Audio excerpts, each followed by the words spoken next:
kita akan sama-sama belajar mengkaji tentang Ramadan di hati, Ramadan di nanti part yang kedua.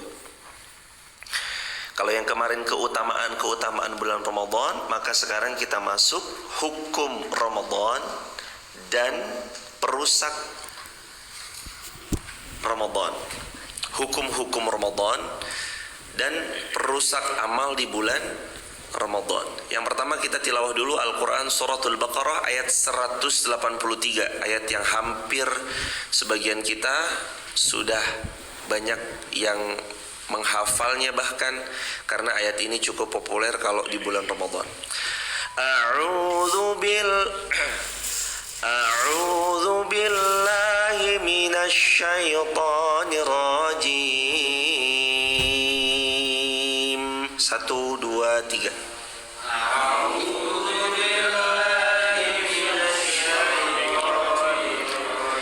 Bismillahirrahmanirrahim.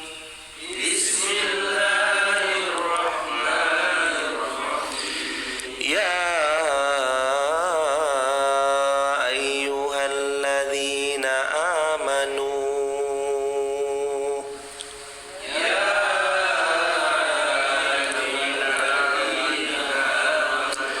kutiba alaikumus shiyam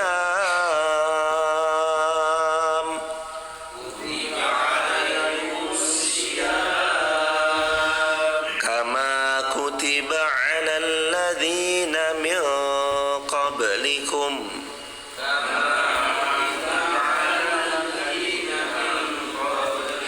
la'allakum tattaqun.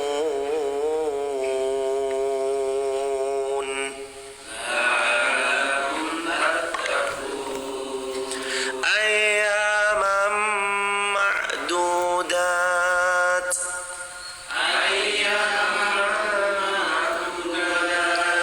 Faman kana minkum marida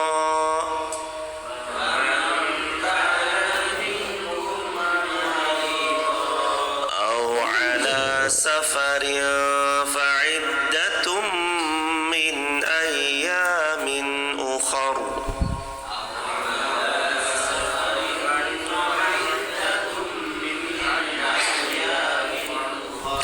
وعلى الذين يطيقونه فدية طعام مسكين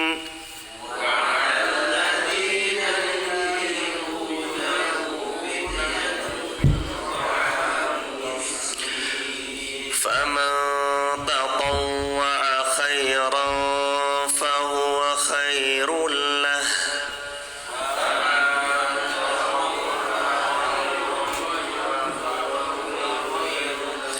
وأن تصوموا خير لكم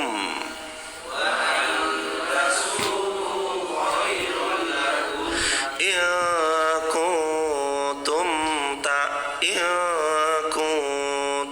تعلمون.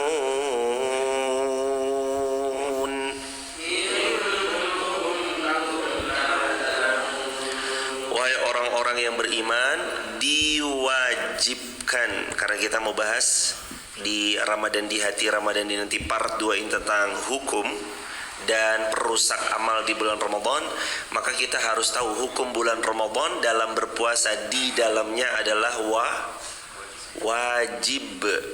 Puasa Ramadan hukumnya wajib. Wahai orang beriman, kutiba alaikumus shiyam, diwajibkan atas kamu berpuasa. Daripada seluruh jumhur ulama, baik Imam Ibnu Katsir, Imam Qurtubi, Imam Tabari, kemudian Jalaluddin As-Suyuti lewat tafsir Jalalain beliau, semuanya mengatakan puasa Ramadan hukumnya wajib. Nggak ada yang bilang sunnah ataupun selain daripada itu, nggak ada. Semua mengatakan wajib. Diwajibkan atas kamu berpuasa sebagaimana diwajibkan atas orang-orang sebelum kamu agar kamu bertakwa. Goalsnya adalah takwa kepada Allah Subhanahu wa taala. Ayat 184. Ayyamam ma'dudat. Berapa hari puasa Ramadan? Yakni pada hari yang sudah Allah tentukan. Lewat lisan baginda Nabi juga dipertegas, kata baginda Rasulullah sallallahu alaihi wasallam, Ramadan itu kemungkinannya cuma dua. Kalau tidak 29 maka 30, nggak ada 32 hari, 33 hari atau 34 hari. Antara dua itu aja Ramadan. Kalau nggak 29 ya 30.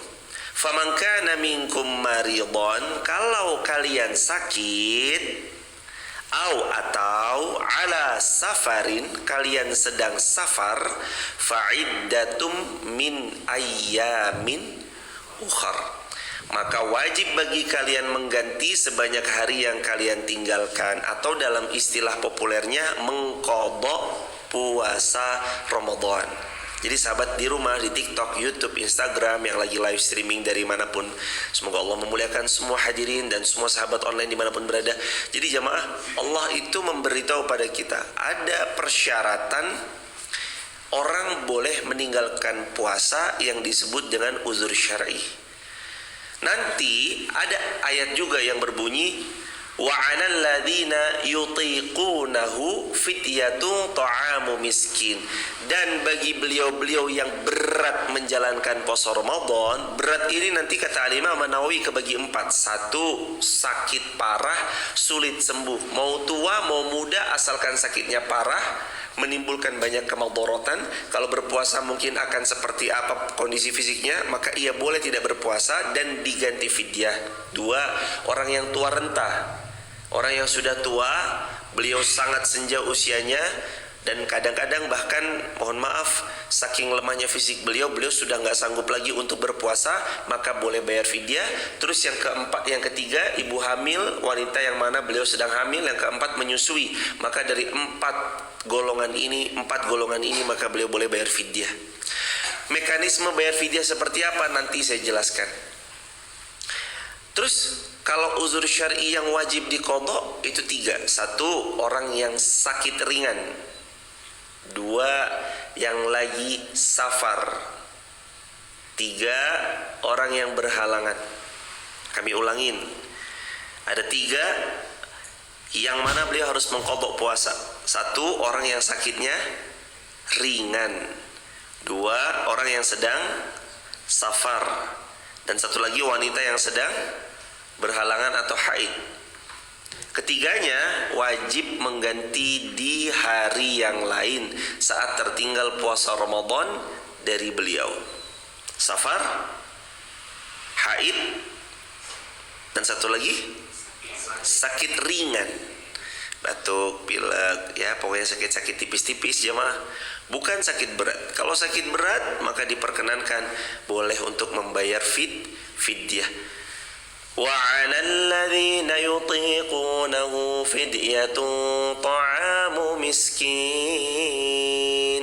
dan bagi mereka yang berat melaksanakan daripada puasa Ramadan, maka boleh bagi mereka mengganti dengan fidyah dengan cara fidyatun ta'amu miskin, memberi makan kepada orang miskin.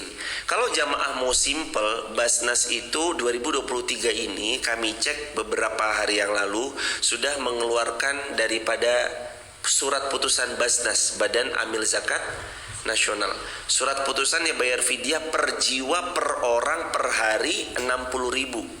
Itu kalau keputusannya Basnas, per jiwa per orang per hari dari puasa Ramadan yang beliau tinggalkan 60.000. Nah, sekarang mari kita lihat pendapat para ulama.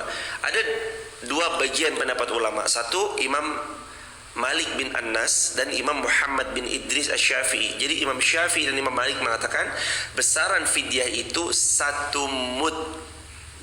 1 mud itu kurang lebih besaran telapak tangan yang kalau di-onskan 0,6 ons, digramkan kisaran 675 gram. Tapi kalau mau digenapkan ya anggap 1 kilogram. Kalau mau digenapkan jemaah 1 kilogram beras. Lebih disukai jikalau siap makan, atau akan tetapi diperbolehkan kalau mau bahan mentahannya.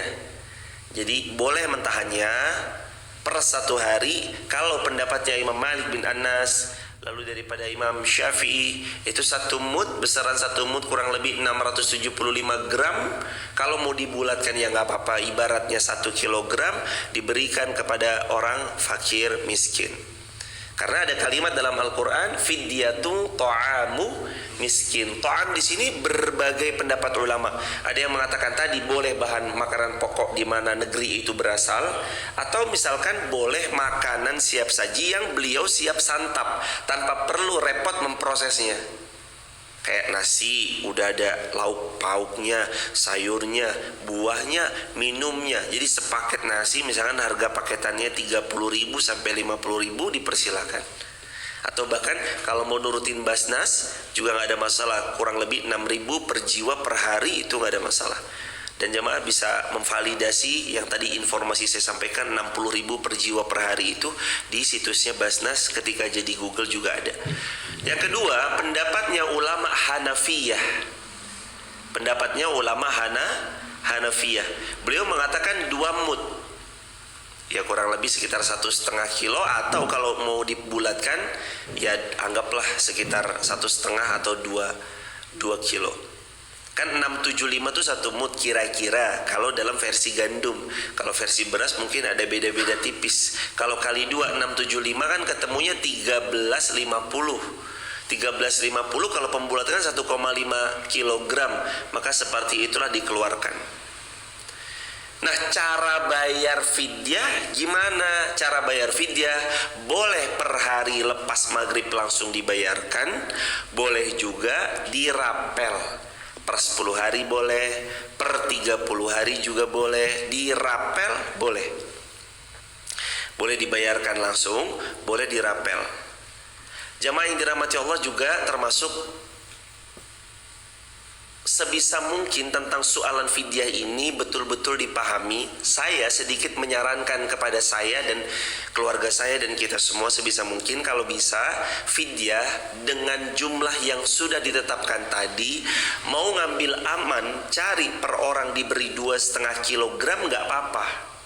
Ibaratnya antum mau aman, saya mau aman, kita lebihkan aja, atau bahkan lebih daripada itu. Contoh misalkan Basnas menetapkan per hari 60.000, Anda mau lebihkan per hari, saya mau kasih 100.000, atau bahkan lebih daripada 100.000 sesuai kemampuan masing-masing, diperkenankan. Dilebihkan silakan, diperkenankan. Tentang fidyah, pembayarannya boleh dirapel langsung 30 hari, boleh nanti dulu per hari dikeluarkan, per hari dikeluarkan. Terus soalan fidyah ini tujuannya tertuju jelas dalam ayat fidyatu ta'amu miskin, memberi makan kepada orang yang miskin. Tidak diberikan kepada sembarang orang, tapi memang tertuju spesifik. Soalan fidyah. Begitu jemaah tentang fidyah. Siapa yang boleh membayarnya? 4. 1. Ibu hamil. 2. Ibu menyusui. 3.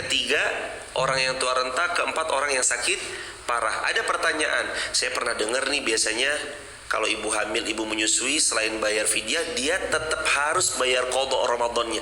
Benarkah? Jawabannya tidak perlu mengqadha Ramadan kalau sudah membayar fidyah.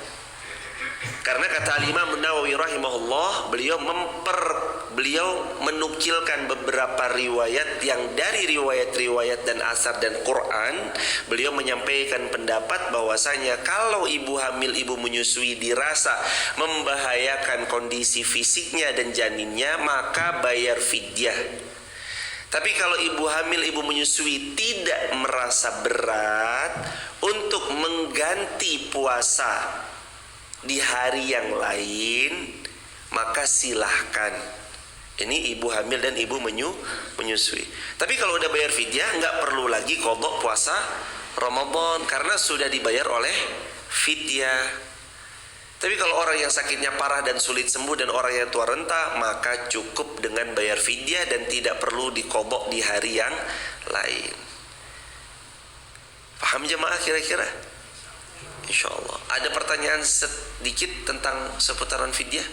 Silakan Ibunda. Untuk menyerahkan fidyahnya itu tadi bisa dirapel. Itu artinya sebelum apa setelah puasa? Jazakumullah Ibunda, semoga Allah memulakan Budi Lili sekeluarga besar dan seluruh kaum muslimin dimanapun berada.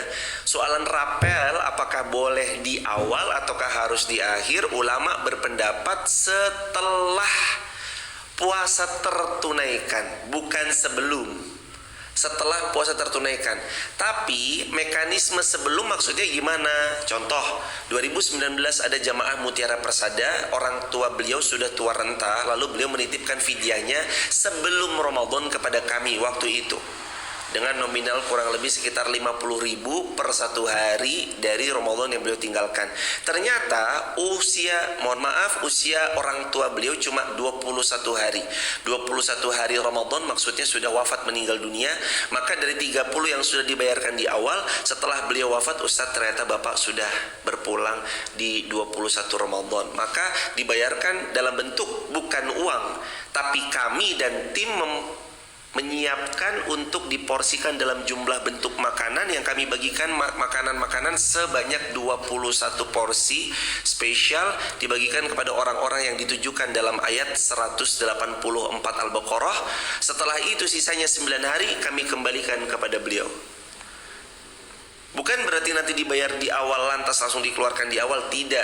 Tapi dibayar di awal, di-keep dulu sampai nanti kiranya berapa selesai 30 ya sudah berarti dikeluarkan dalam bentuk 30. Seperti itu diperkenankan. Tapi kalau dibayar di awal lalu dikeluarkan di awal tidak sah. Karena dia harus melewati maghrib baru dibayarkan. Melewati maghrib, minimal melewati maghrib, azan maghrib baru dibayarkan per satu hari yang ditinggalkan. Tapi kalau per 10 hari berarti harus per 10 hari lewatin maghrib baru dibayarkan. 30 hari lewatin maghrib baru dibayarkan. Kurang lebih demikian ibunda terkait tentang pembayaran fidyahnya. Dan terakhir soal pertanyaan fidyah itu seputarannya biasanya jamaah nanya, perlukah diikrar atau diakadkan?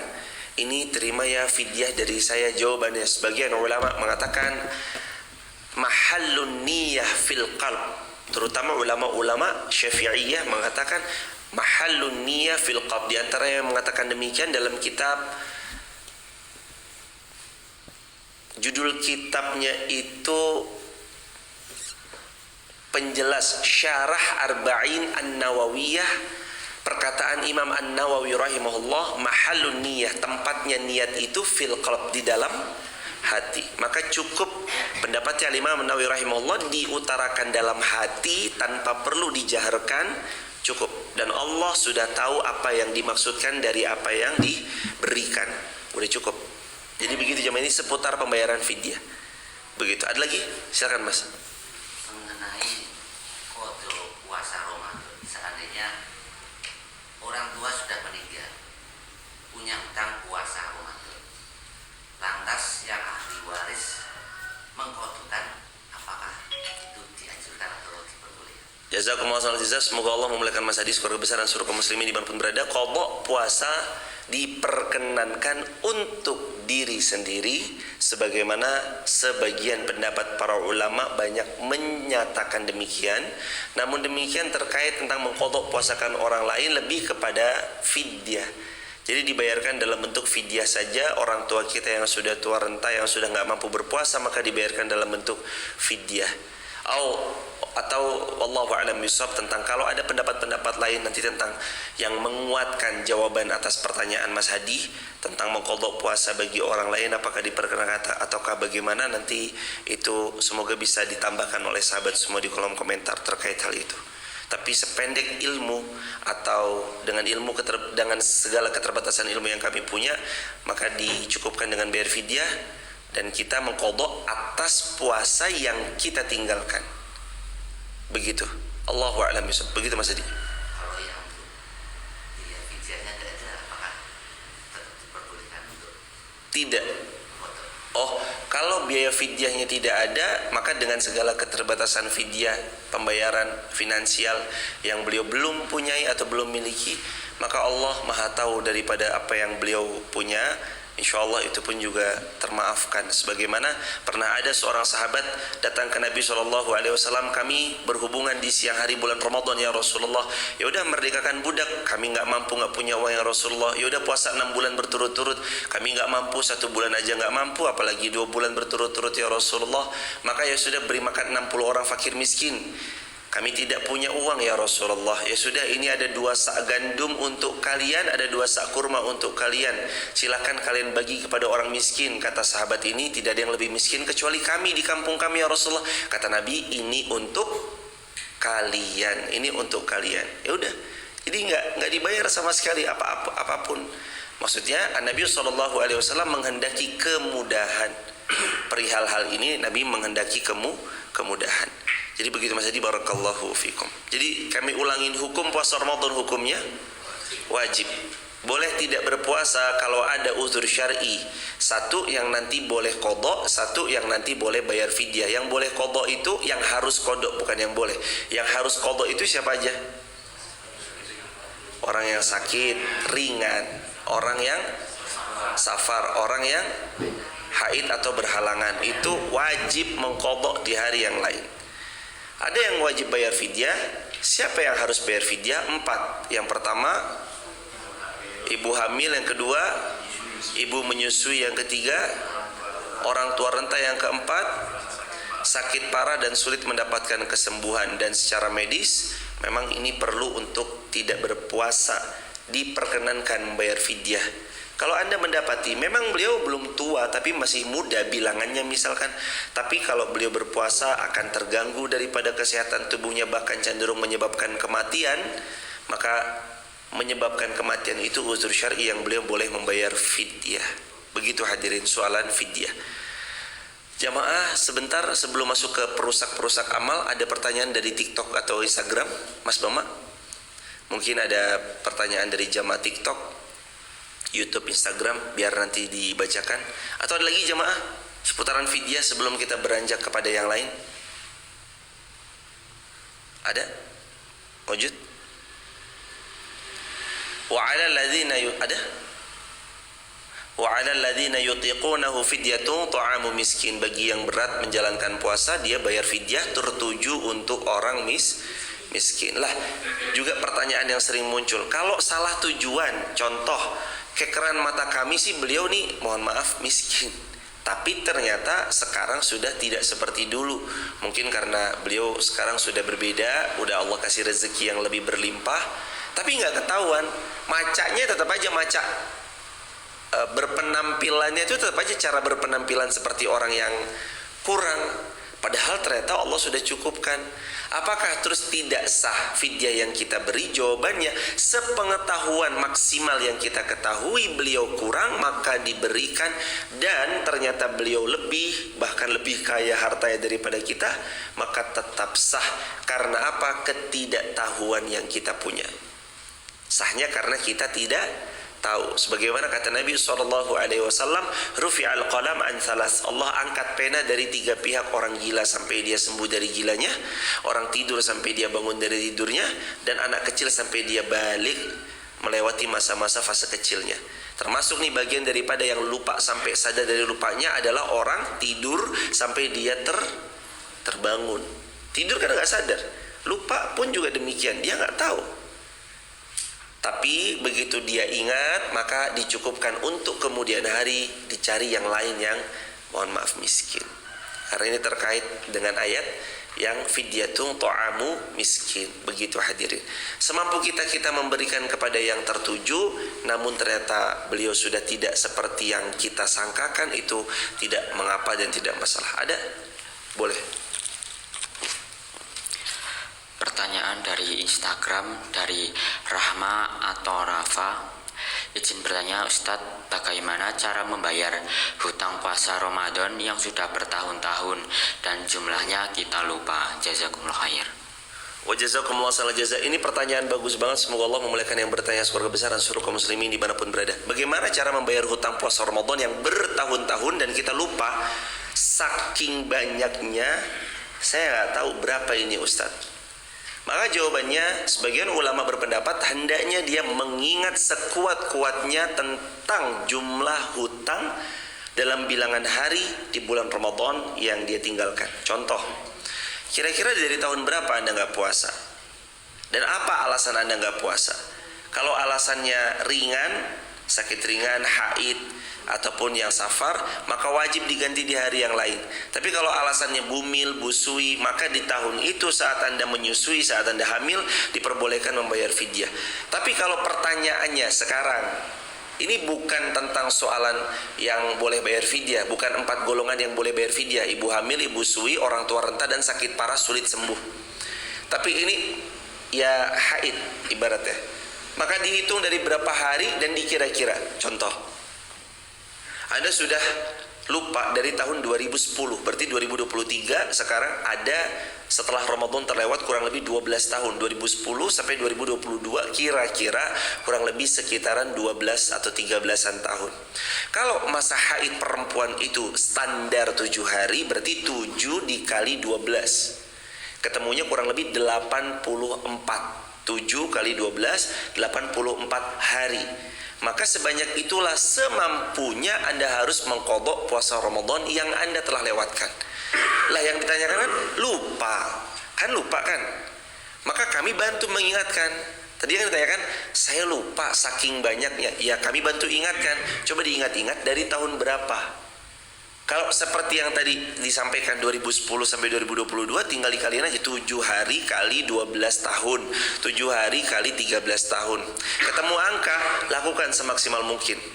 Boleh nggak sekaligus mungkin 1 pekan 3, mungkin di hari Senin, mungkin di hari Kamis, 1 lagi di hari Sabtu untuk mengqadha puasa? Boleh, nggak apa-apa. Kalau 1 hari 3, kalau sepekan 3 berarti sebulan 12, ya kan? Dari 12 dia masih punya utang 84, berarti ya kira-kira dia butuh 7 kali pertemuan atau ya sekitar 7 bulan dalam melunasi hutangnya kalau dia rutin Senin, Kamis, Sabtu puasa qadha Ramadan. Seperti itu diperbolehkan. Ini terkait tentang mengqadha kalau ada bilangan jumlah puasa Ramadan yang tidak kita ketahui berapa kita hutangnya.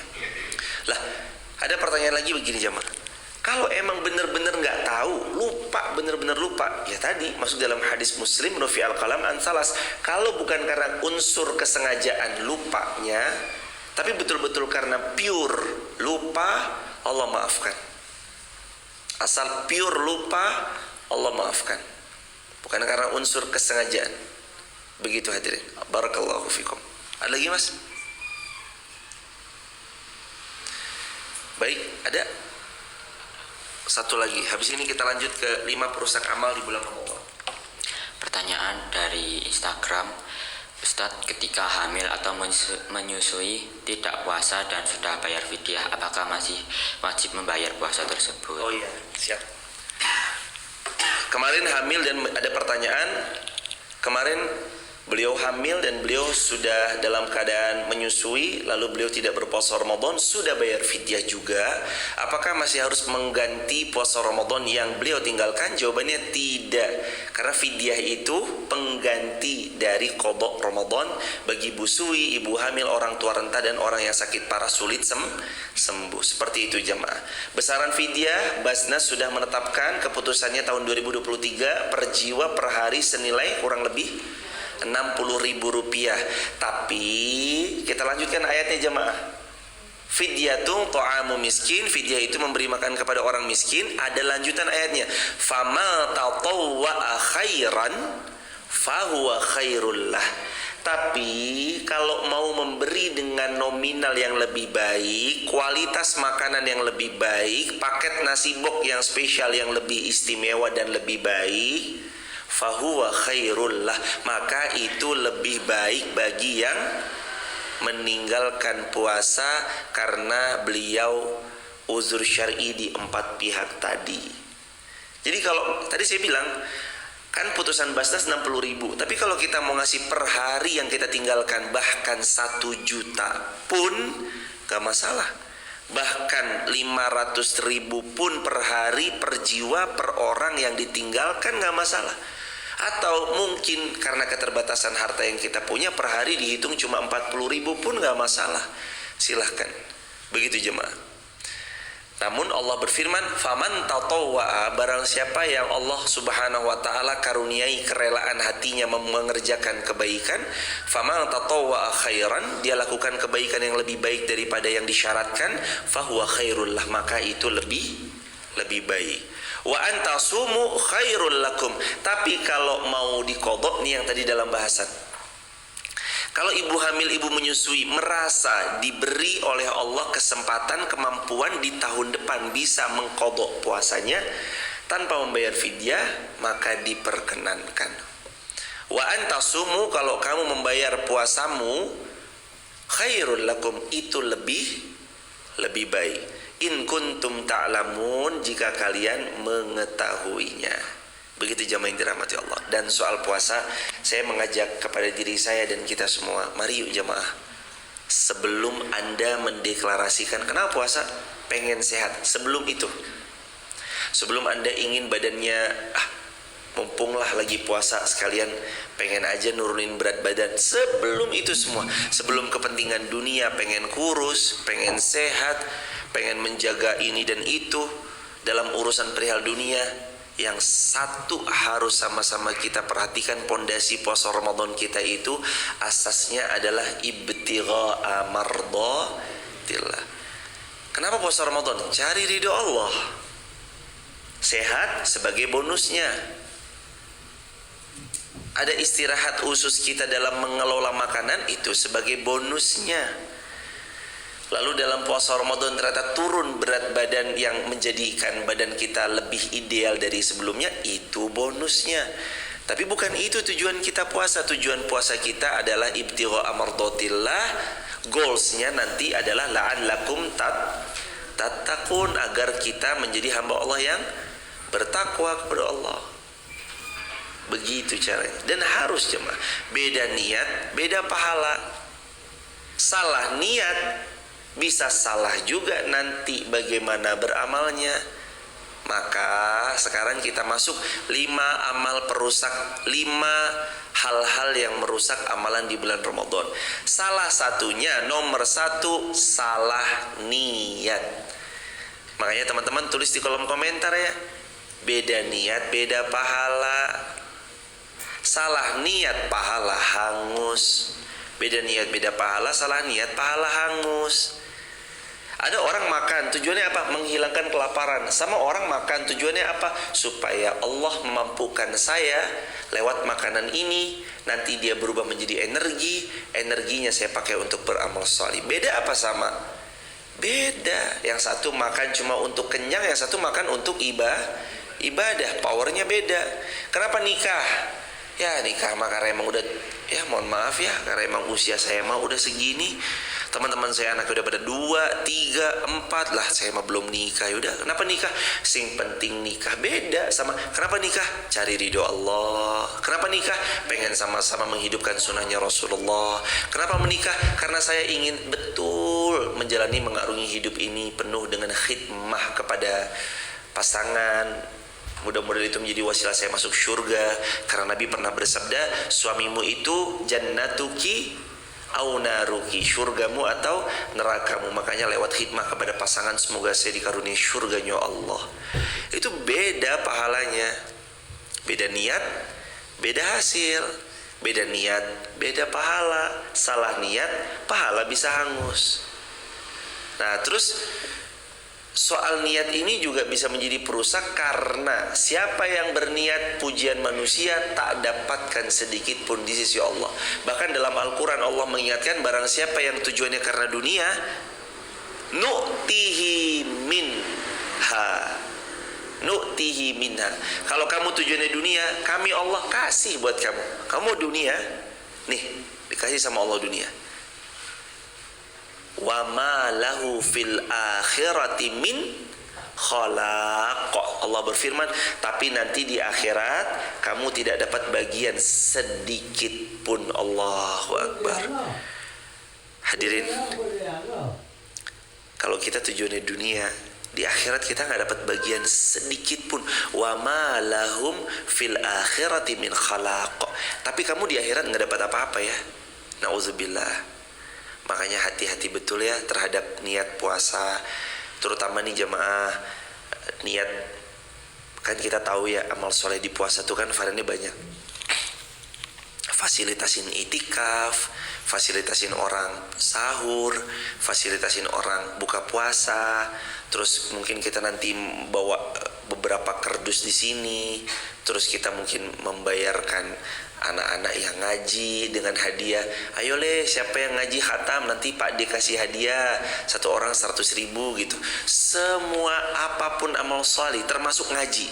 Dan ini juga pengingat buat kami yang ngajarin ilmu, misalkan harus jaga niat, jangan sampai salah niat. Karena kalau salah niat tujuannya hanya kepentingan dunia, di akhirat nanti kita nggak dapat apa.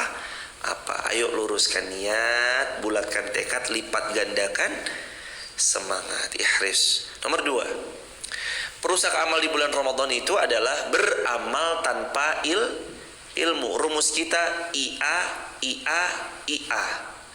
Ilmu amal. Dan harus sebisa mungkin harus jemaah dia beramal dengan ilmu. Karena siapa yang beramal hanya bermodalkan semangat tanpa didasari ilmu, amalannya bisa salah. Makanya pentingnya al-ilmu qabla qaul wal amal. Ilmu sebelum berbicara, ilmu dulu sebelum beramal. Faqidu syai' la yu'ti, kata sebagian ahli hikmah. Orang yang gak punya apa-apa la yu'ti, gak bisa memberi. Karena dia gak punya apa-apa. Yang bisa memberi siapa hadirin? Yang punya. Makanya harus punya dulu baru nanti dia beri. Punya dulu baru dia beramal. Semangat, kan harus semangat, betul. Nabi SAW juga menyemangati kita dengan kalimat ihris ala ma yanfa'uk.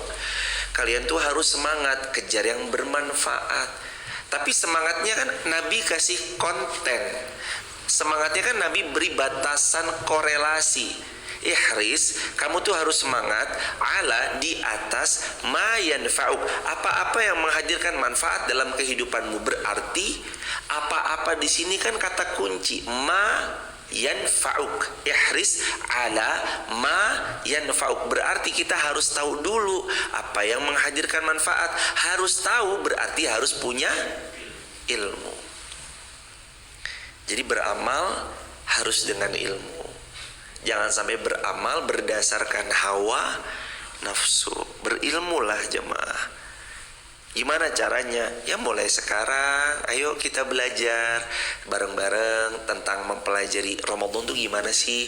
Allah maunya apa aja sih? Nah, salah satu ilmu yang paling penting di bulan Ramadan adalah mengenal siapa tamu yang mau datang. Contoh, saya kedatangan tamu misalkan Pak Tom John, Bunda Luki, semoga Allah memuliakan beliau berdua. Ayah Tom John, Bunda Luki misalnya gak suka seafood. Beliau makan tahu, tempe, daging ayam misalnya. Seafood beliau alergi misalnya. Maka saat kami kedatangan tamu beliau lah kok kami hidangkan seafood, menurut kacamata kami sebagai orang gunung, seafood itu kan makanan jauh di pantai, pasti harganya 1 mahal, 2 prestis, 3 ya kita tahu seafood yang namanya lobster, cumi, udang harganya nggak ada yang murah. Menurut kita itu makanan spesial kita sebagai orang yang tinggal di anak kaki Gunung Sindoro, ya kan? Tapi begitu dihidangkan, lah Pak Tom John kok nggak dimakan? Aduh iya, loh kok ayo Pak. Waduh jangan deh, saya kalau makan seafood-seafoodan misalnya alergi. Bukannya mau memuliakan, tapi malah boleh jadi malah membuat beliau sakit. Pentingnya memahami siapa tamu kita yang mau datang. Itu loh jemaah. Contoh real. Tamu kita Ramadan mau datang nih. Kita tahu Ramadan ini amal perusaknya ini. Amal solehnya tuh ini. Buka puasain orang, yo sahur diakhirkan, ya udah taraweh ikut sama imam sampai witir, lalu tahajud sebagai tambahan tanpa witir, lalu berbuka plus membuka puasakan orang lain, lalu ada sholat taraweh yang mengampuni dosa-dosa, lalu ada.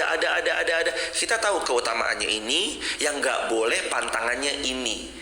Ibarat seorang tamu yang datang, oh makanan yang disukai tahu tempe ayam, yang tidak bisa dimakan seafood. Berarti yang kita lakukan tuh bukan mengkondisikan berdasarkan maunya kita. Loh, tapi kan seafood mahal. Ah, seafood aja nggak apa-apa. Bukan maunya kita, tapi maunya Allah Subhanahu wa ta'ala. Dalam hal ini jangan maunya kita sebagai tuan rumah, tapi makanan kesukaan tamunya. Itu loh jemaah. Ramadan kan tamu spesial. Yang kita siapkan tuh bukan berdasarkan maunya kita. Ah, Ramadan berarti perang sarung. Ramadan berarti petasan, kagetin orang. Wah, itu kan maunya hawa nafsu sebagian pihak. Ada orang pulang terawih, tahu-tahu jeder, emak-emak, astagfirullahaladzim, ya Allah, tong, lu sini tong. Wah, kadang kalau dulu di Depok kami waktu kecil kayak gitu cuma. Ya Allah, semoga Allah ampuni kami semua waktu kecil. Ada set emak-emak pulang, mana lagi dulu Depok belum seramai hari ini. Depok masih rawa-rawa, masih bambu-bambu. Orang lagi lewat terawih atau sama teman-teman jeder kayak gitu. Ya Allah, itu tuh jamaah, itu kan maunya kita mungkin ya, maunya sebagian orang yang belum memahami Ramadan. Tapi setelah punya ilmunya, setelah tahu, ya dia harus mengamalkan apa yang bisa diamalkan dalam kebaikan. Sekali lagi, ini nomor 2, pentingnya berilmu dan pentingnya beramal dengan ilmu. Begitu hadirin. Maka punyailah ilmu kalau bisa. Kata Ibnul Qayyim rahimahullah, beliau mengatakan, annal amil bila ilmin kasair bila dalil. Orang yang beramal tanpa ilmu seperti orang yang bersafar tanpa ada tujuan. Coba jemaah, Anda nyetir gak ada tujuannya. Mau kemana bah? Udahlah jalan aja. Mau kemana ini? Gak tahu deh, pokoknya jalan aja. Anda mau kemana gak jelas. Hanya 1, buang-buang waktu. 2, habis dana untuk beli bensin. 3, tersita tenaga yang harusnya bisa lebih produktif dalam beramal salih. 4, tidak taunya tujuan mau kemana itu membuat hidup Anda jadi gak jelas. Makanya Al-Imam Ibnu Qayyim mengatakan, annal amil bila ilmin kasair bila dalil. Kamu tuh kalau beramal tanpa disertai ilmu seperti safar, gak ada tujuan, gak jelas mau kemana. Makanya harus ada, kalau dalam bahasanya Al-Imam Ibnul Qayyim, dalil. Kenapa sahurnya diakhirkan? Karena Nabi bersabda, tasahharu fa inna fis sahuri fihi barakah. Lebih-lebih Nabi juga bersabda, selain dalam sahur ada barakah, lebih baik kalian hendaknya kalian mengakhirkan sahur kalian. Mengakhirkan itu sebagian ulama berpendapat hendaknya kurang lebih sekitar 30 sampai 40 menit sebelum azan subuh dikumandangkan, mengakhirkan sahur. Nah, terus kemudian kata Al-Imam Ibnul Qayyim, kalau beramal tanpa ilmu seperti safar tanpa ada tujuan yang jelas, maka pentingnya mengetahui tujuan. Orang itu gak bisa jamaah sampai kepada yang dia mau kalau dia hanya melakukan apa yang dia mau. Orang gak bisa sampai kepada apa yang dia mau. Contoh, saya mau jadi ini di tahun 2040 misalkan. Saya akan menjadi sosok yang profesional di bidang A di tahun 2030 misalkan. Tapi dia melakukan hanya yang dia mau berdasarkan hawa nafsu, ya nggak akan jadi. Kadang dia harus mau melakukan apa yang tidak mau dia lakukan. Harus bangun pagi kan susah. Harus siap lari pagi kan susah. Harus menjaga pola makan kan susah. Harus menghindari apa yang tidak boleh dilakukan kan susah nih. Tapi kesulitan itu membuat dia sampai kepada tujuan. Dari Jakarta mau ke Wonosobo tujuannya. Setelah 5 jam perjalanan tol, keluar di tol Weleri, Kendal, maka beliau harus siap dengan atmosfer perjalanan yang begini, naik turun, lewati gunung, menelusuri bukit, semuanya dia harus siap. Tapi itu karena dia tahu tujuan, buat dia gak ada masalah. Berat akan kami lewati, sulit akan kami lalui, karena dia tahu tujuannya apa. Ramadan pun sama. Milikilah ilmu di bulan Ramadan agar kita beramal dibimbing dengan ilmu. Nomor 3, di bulan Ramadan masih meneruskan maksiat. An-Nabi sallallahu alaihi wasallam bersabda, "Shaimin rubba shaimin hazzuhum min siyamihi al-ju' wal atas." Rubba itu artinya betapa banyaknya. Allahu Akbar. Berarti banyak gak jumlahnya? Banyak.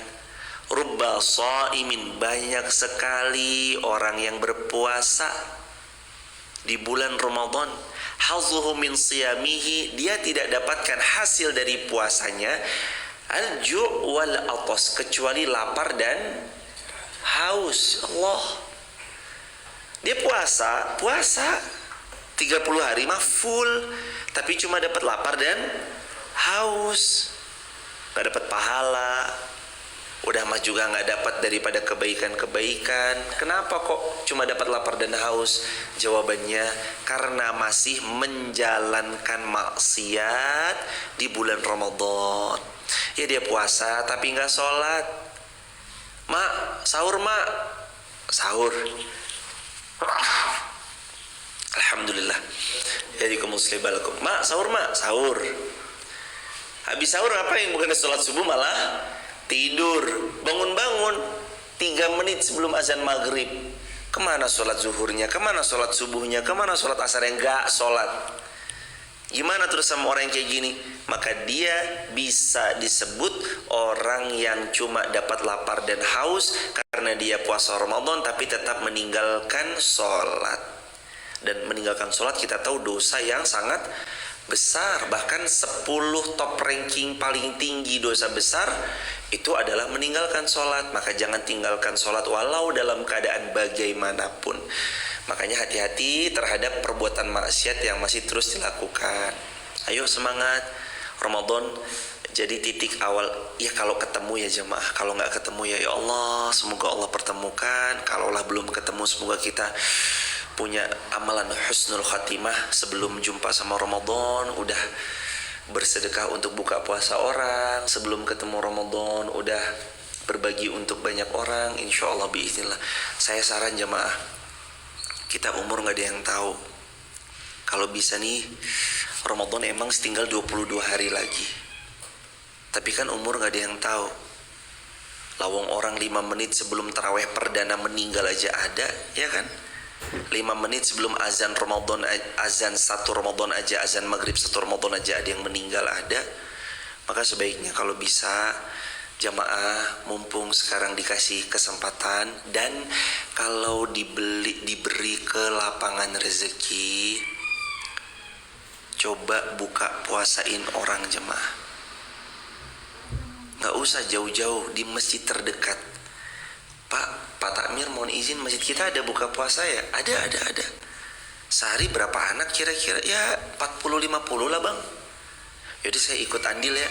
Kalau per orang 20.000, 50, oke, siap. Berarti ini ya udah saya transfer. Ikut aja jemaah. Ini khusus untuk membuka puasakan Ramadan ya Pak. Bilang begitu nggak apa-apa. Kalaulah umur kita nggak sampai ketemu Ramadan, tapi kita sudah mengamalkan dengan amalan membuka puasakan orang lain di bulan Ramadan, insya Allah kita dapat pahalanya. Kita dapat pahalanya insya Allah. Pahala membuka puasakan orang di bulan Ramadan. Ustadz, kalau masjid kami alhamdulillah Ustadz, wah kalau saldonya mau udah berlimpah. Kalau di Wonosobo ada banyak Ustadz ya. Ada, silakan kalau mau ke Wonosobo bisa kontak Mas Agus, bisa tap link di bio. Saya mau ikut Ustadz membuka puasakan orang lain. Di sana berapa kira-kira per hari? Oh, di sini sekian. Jumlah yang hadir biasanya setiap hari ada tausiah sebelum maghrib ibu, dan biasanya itu yang hadir jumlahnya kisaran sekian. Itu nggak apa-apa jemaah. Kalaulah umur kita nggak nyampe, pahalanya nyampe.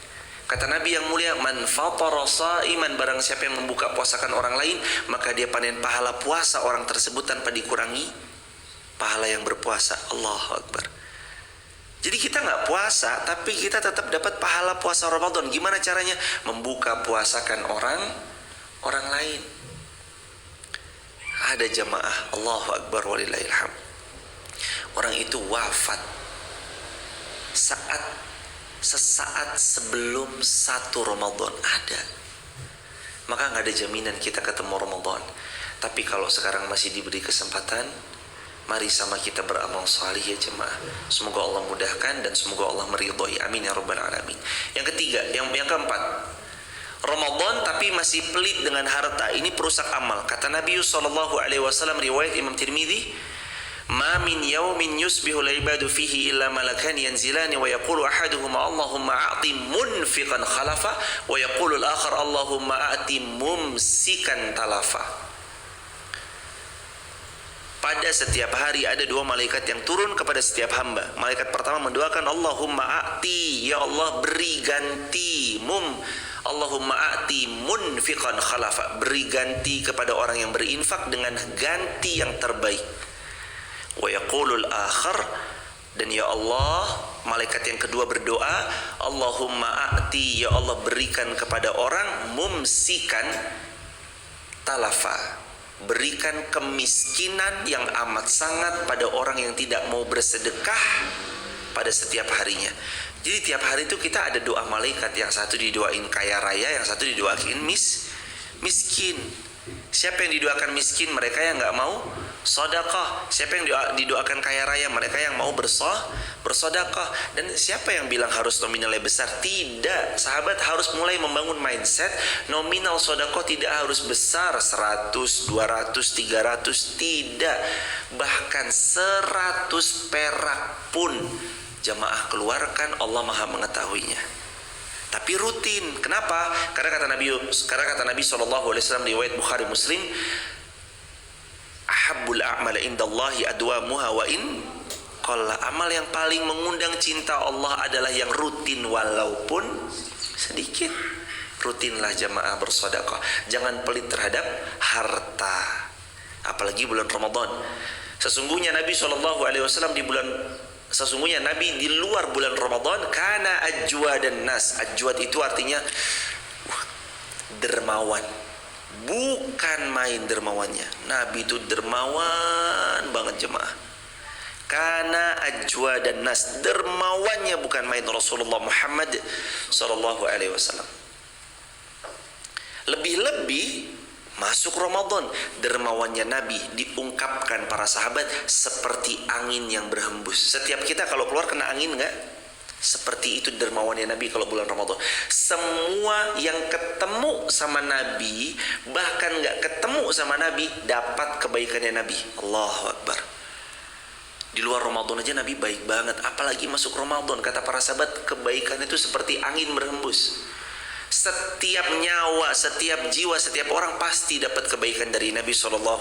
Mau ketemu atau nggak ketemu, dapat kebaikannya Nabi. Ya Allah. Maka bulan Ramadan jemaah, gelisahlah. Duh, kok belum keluar nih? Kalau kita mampunya 1000 perak, ya udah. Kok belum keluar 1000 perak ini? Bismillah, cari orang, keluarkan 1000 perak semampunya. Mampunya 100 perak, 100 perak. 1000 perak, 1000 perak, 10.000 silakan, 50.000 silakan, atau lebih daripada itu silakan semampunya. Allahu Akbar, Allahu Akbar walillahil hamd. 2 terakhir, yang kelima, puasa tapi tidak sholat. Ini udah dibahas tadi. Ini perusak amal juga. Puasa tapi tidak sholat. Puasa tapi masih pacaran. Ini juga termasuk. Pak Ustadz, gimana kalau kami membangunkan pacar kami supaya sholat tahajud sekaligus sahur? Waduh. Ayang beb, jangan lupa ya. Ya Allah, ada-ada aja.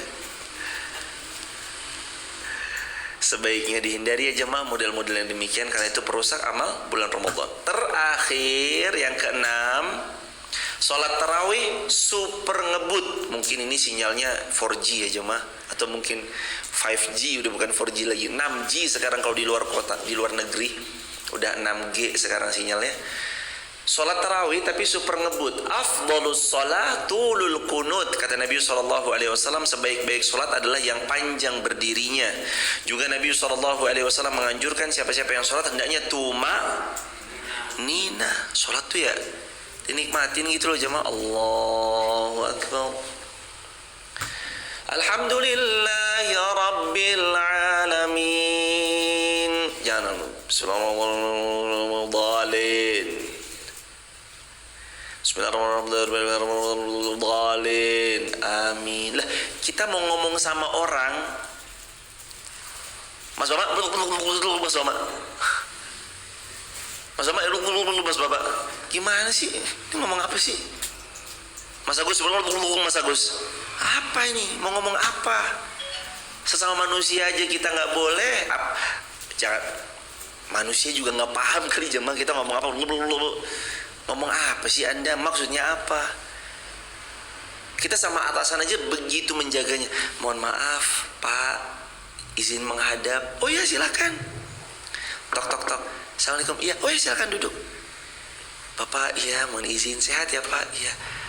Mohon izin Bapak, ini qadarullah, adik kami sakit dan ibu juga sakit. Jadi dua-duanya sakit, sedangkan di rumah nggak ada yang ngerawat. Mohon izin kami mau libur beberapa hari ke depan. Oh iya, iya. Kita mau ngomong sama atasan kita aja begitu menjaganya. Ini mau jumpa sama Allah masa dolin, masa begitu jemaah? Yang baik lah, bacanya yang baik. Kata Nabi itu tulul kunut, solat yang bagus itu yang tulul kunut. Dalam hadis riwayat Imam Muslim yang panjang, solatnya itu yang panjang. Kalau bisa panjang bagus, tapi kalau panjang malah digerundelin, ini imamnya suwi banget deh. Kul huwaile, atau dengan kalimat-kalimat yang lain. Jangan juga, karena kita juga harus ngeliat mad'unya kita siapa. Kalau mad'unya udah senja, sepuh, ya sudahlah, baca ayatnya ayat yang standar-standar saja, jangan yang panjang-panjang. Jadi kita juga harus ngeliat mad'unya kita siapa. Jadi termasuk perusak amal di bulan Ramadan adalah sholat tarawih yang nanti terlalu kilat begitu. Maka sebaiknya ya ayo kita sama-sama belajar tumaknina dalam sholat supaya lebih nyaman, lebih khusyuk, supaya tidak malah menimbulkan gejolak dalam hati. Barakallahu fikum. Bagi sahabat di TikTok, YouTube, Instagram, kalau ada yang mau bergabung di grup WhatsApp kajian saya, silahkan tap link di bio, sebut namanya, asal kotanya, asal negaranya. Insya Allah kiranya nanti sore jam 4 sore sampai jam 5 sore WIB 16 WIB sampai 17 WIB kita akan ada pengajian di Masjid Taqwa Perumahan Mutiara Persada. Bagi sahabat yang rumahnya dekatan Wonosobo, bagi jamaah muslimah yang rumahnya dekat Wonosobo, bisa langsung datang ke Masjid Taqwa Perumahan Mutiara Persada Tembelang Wonosobo, atau sahabat bisa ikutin lewat live streaming kalau jauh. Dan besok kami mohon izin ya jamaah, karena kami harus di Masjid Muhammad Al-Fatih. Nanti hari Sabtu insya Allah kalau masih diberi kesempatan, kayaknya Sabtu Ahad kalau nggak di luar, tapi kayaknya ada jadwal di luar yang hari Ahadnya di Masjid Al-Huda Sudagaran kalau nggak salah. Jadi Sabtunya ntar kita bahas lagi yang ketiga, part yang ketiga, Ramadan di hati, Ramadan di nanti. Terus Ahadnya mohon izin kami ada di luar sepertinya. Terus Seninnya kami mohon izin akan berangkat safar. Jadi hari Senin tanggal 6 Maret kami subuh harus di Masjid Muhammad Al-Fatih, karena semua pemberangkatan jamaah nanti dari Masjid Muhammad Al-Fatih. Begitu ya jamaah. Barakallahu fikum. Kita akhiri dengan hamdalah bersama-sama. Alhamdulillahirabbil alamin, dan kita berdoa bersama-sama. Nastaghfirullah wa natubu ilaih. Allahumma shalli ala sayyidina Muhammad wa ali Muhammad. Rabbana 'alaika tawakkalna wa ilaika anabna wa ilaikal masir. Rabbi habli minas salihin. Rabbi la tadarni fardan wa anta khairul warithin. Ani masani ad-durru anta arhamur rahimin. Rabbana taqabbal minna innaka antas samiul alim wa tub 'alaina innaka antat tawwabur rahim. Rabbana atina min ladunka rahmah wa hayyi lana min amrina rasyada wa min kulli dhikin makhraja wa min kulli usrin yusra. Rabbana atina fid dunya hasanah wa fil akhirati hasanah wa qina adzabannar. Amin ya rabbal alamin. Fatih Wonolelo mengucapkan jazakumullah khairan. Hanya Allah sebaik-baik pemberi balasan. Semoga terima kasih banyak. Salam takzim buat keluarga. Assalamualaikum warahmatullahi wabarakatuh.